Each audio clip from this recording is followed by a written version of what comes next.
പാത്രം പോലുള്ള സാധനത്തിന്റെ അടിയിൽ 18 റൗണ്ടുകൾ വേണം. ഓരോന്നും ഓരോ ദേവതകളെയാണ് കുറിക്കുന്നത്. ആ ദേവതകളെ ഉപാസിച്ചിട്ട് വേണം നിലവിളക്ക് കൊളുത്താൻ.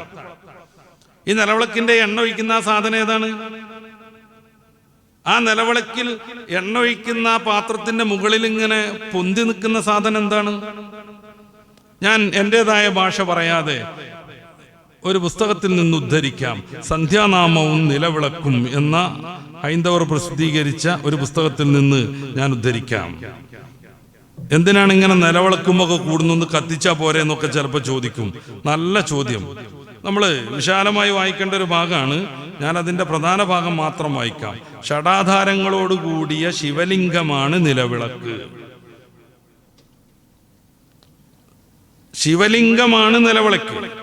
അതിൽ എണ്ണ ഒഴിക്കുന്ന എണ്ണത്തട്ട് യോനിയും, എണ്ണ ഒഴിക്കുന്ന എണ്ണത്തട്ട് യോനിയും, അതിന് നടുക്കുനിന്ന് മുകളിലേട്ട് ഉയർന്നു നിൽക്കുന്ന നാരായം ശിവലിംഗവും, വിളക്കിലൊഴിക്കുന്ന എണ്ണധാരയും, നിറഞ്ഞു കത്തുന്ന ദീപം ശിവചൈതന്യവുമെന്നാണ് പറയുന്നത്.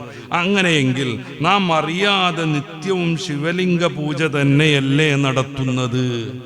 നിലവിളക്ക് കൊളുത്തുന്നതോടുകൂടെ നിത്യവും ശിവലിംഗ പൂജയല്ലേ നടത്തുന്നത്? എന്തൊരു മഹാഭാഗ്യം!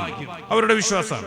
ശിവലിംഗ പൂജ നടത്തുന്നതിനെ കുറിച്ച് എന്തൊരു മഹാഭാഗ്യം എന്ന് പറയുന്നു. നാം അറിയാതെ നമ്മെക്കൊണ്ട് എത്ര ഉത്കൃഷ്ടമായ കാര്യമാണ് ദിഷണാശാലികളായ നമ്മുടെ പൂർവ്വസൂരികൾ ആചരിപ്പിച്ചു വന്നത്. നിലവിളക്കിട് കൊളത്തൽ വഴി നമ്മളെ കൊണ്ട് എന്തൊരു വലിയ ആരാധനയാണ് നമ്മുടെ പൂർവികൾ ചെയ്യിപ്പിച്ചു വന്നത് എന്ന്